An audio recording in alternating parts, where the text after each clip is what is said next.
Good evening. My purpose this evening is just to make a few comments on the first step of Alcoholics Anonymous. This is the first in a series of 5 films on each of the first 5 steps. We begin obviously with number 1.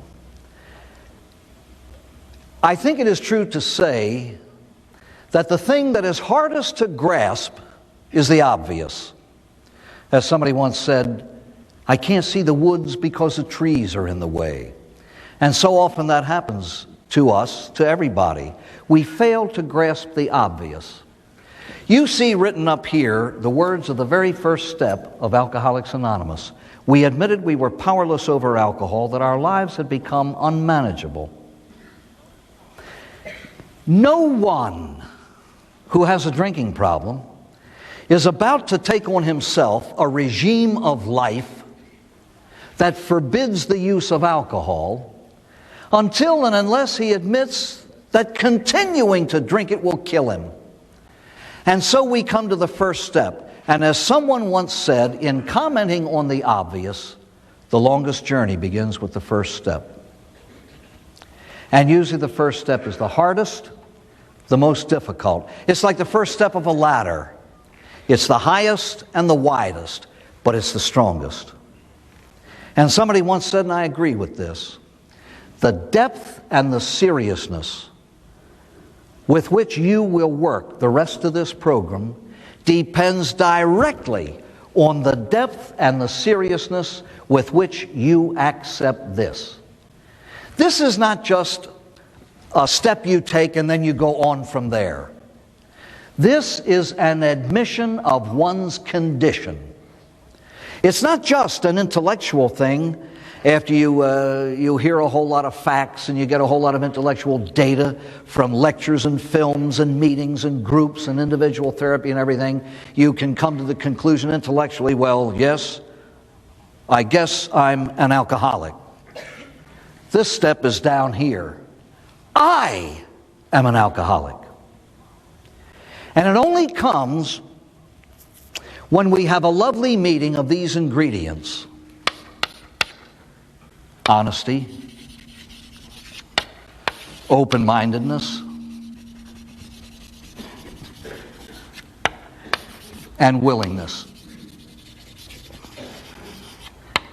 And so this is the how of recovery.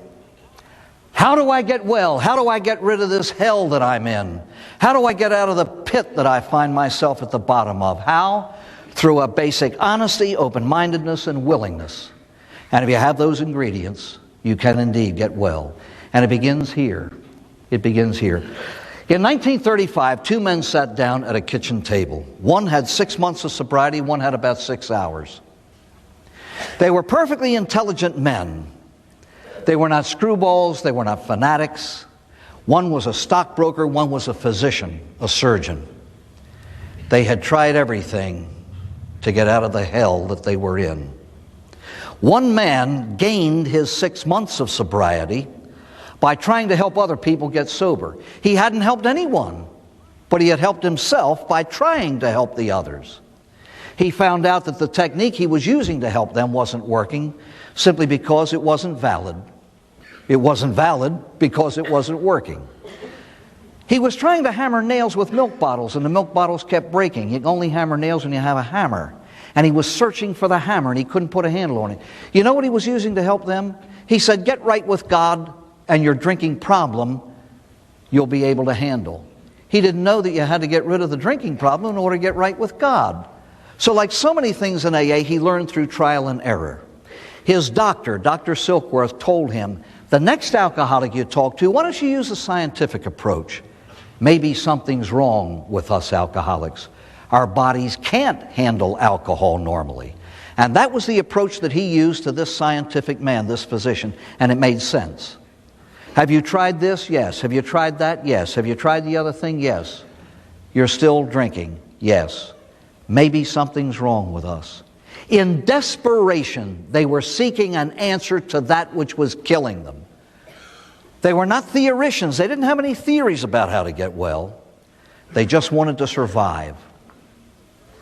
And so they figured this: let's just wipe the slate clean. They got rid of everything they had been trying before. They tried to wipe their minds clean so that they began now, at this point when they had met each other, with the mind being as Plato used to say, the human mind at birth is a tabula rasa, a clean slate on which experience and life does the writing. And this is the way they started. We had better admit that we cannot handle this problem.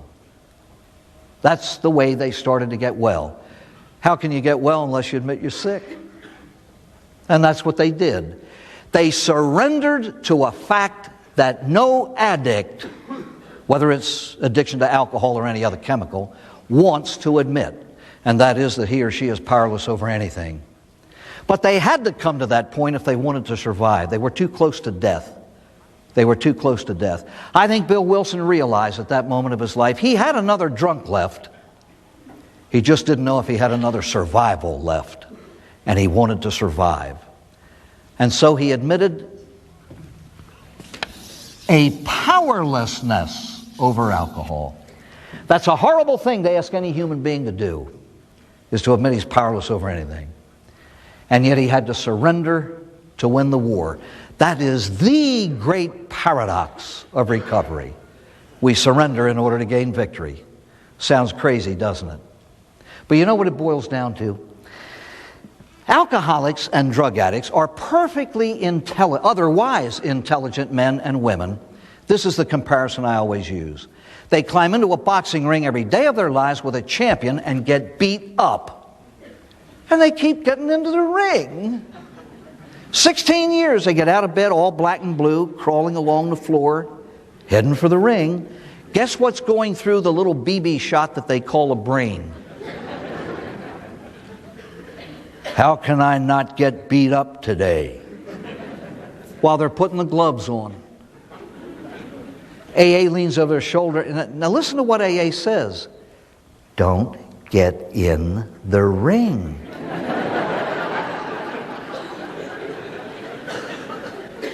If you don't fight, you don't get beat. AA says if you don't take a drink, you can't get drunk. The obvious. Why didn't I think of that? Begins here. If I can't win, what sense does it make to fight? And so step one is an acknowledgement of one's condition. And in my opinion, it is something that you keep inside your heart as well as your mind. You keep it inside your heart as you would keep a sobriety token in your pocket. You finger it often. And you finger with the fingers of your heart and your mind and your soul this thought here. I am powerless over alcohol.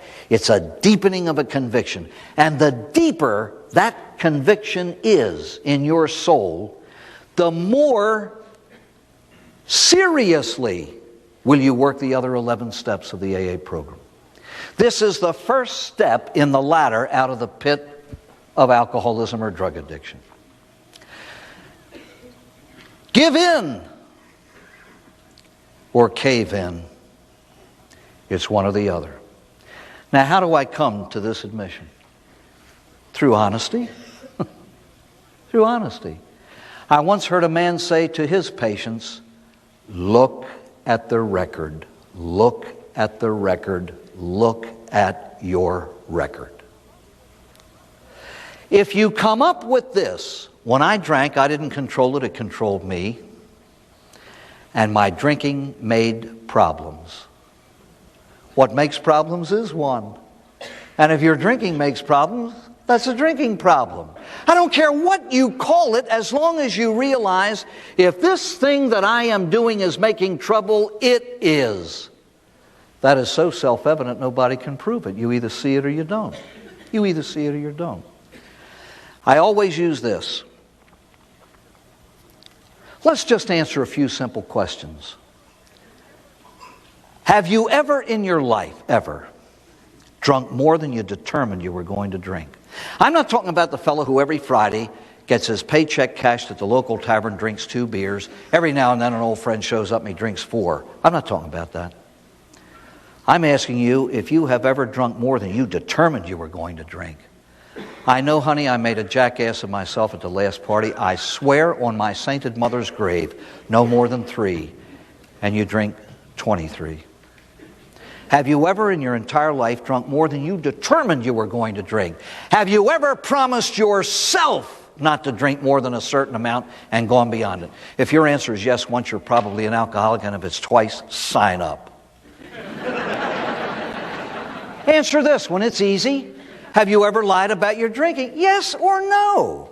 Quit piddling around. Yes or no? If your answer is yes, you're in. I use one question to diagnose the disease. Look at the behavior you're considering and answer this question. Do normal drinkers do this? Question. Do normal drinkers lie about their drinking? Answer. They have absolutely no reason to. How many of you got here for good behavior? God. How many of you made it here for being wife of the year? Oh, honey, there's no one on earth like you. You're the perfect wife. Let's get you into treatment. Honestly, do you see what I'm doing? I am kicking the daylights out of the obvious. Did you ever hide a bottle? Normal people don't do that. Did you ever hide one from yourself? Did you ever find it after you're sober 6 years? What good is it then? I'm kicking the daylights out of the obvious. Now watch this. Hey, don't tell me why my life was unmanageable. I haven't lost a family. I haven't lost a wife. I haven't lost a job. I still have 2 cars in the house. What he's not considering is you haven't lost them yet. If there are any of you in this room who have a litany of the nevers, somebody once said, keep drinking. All those good things will happen to you. But you don't have to. You've already proven to yourself hundreds of times the facts. Your drinking is causing trouble in your life. Yes, you still have your wife, but your marriage is dangling by a thread. One time a friend of mine had a patient walk into him and he said, I don't belong here. I've been here for a week. I've listened to everything you have to offer. I just don't think I belong here. And he went through this whole litany of nevers that everybody else is talking about. And when he finished, the boss of the place said, you've just told me all the things that alcohol has not done to you. Let's not talk about them. Let's talk about what it has done. It brought you here, didn't it? And then he took off from there. Unmanageable. The noblest faculty the human animal has is his mind. It's what makes him godlike. Alcohol occupies 90% of the active drinker's waking thought. Alcohol or drugs controlled the people you associated with and those you stayed away from. Alcohol and drugs determined the places you went and the places you avoided. Alcohol determined the very restaurants you went into and those you stayed away from. Life manageable? Let's be open-minded to truth and willing to do something about it. My friends, alcoholism and drug addiction are terminal illnesses. Doesn't it make sense for a normal human being who has it pointed out to him, there are certain signs, why don't you check them out? Doesn't it make sense to check them out? When you discuss what we've just gone over afterwards, bring some honesty and open-mindedness to the discussion and bring a little willingness to do what needs to be done. Remember, if the alcoholic doesn't stop the drinking will ultimately stop him. And for your sakes, I hope you stop the drinking first. Thank you.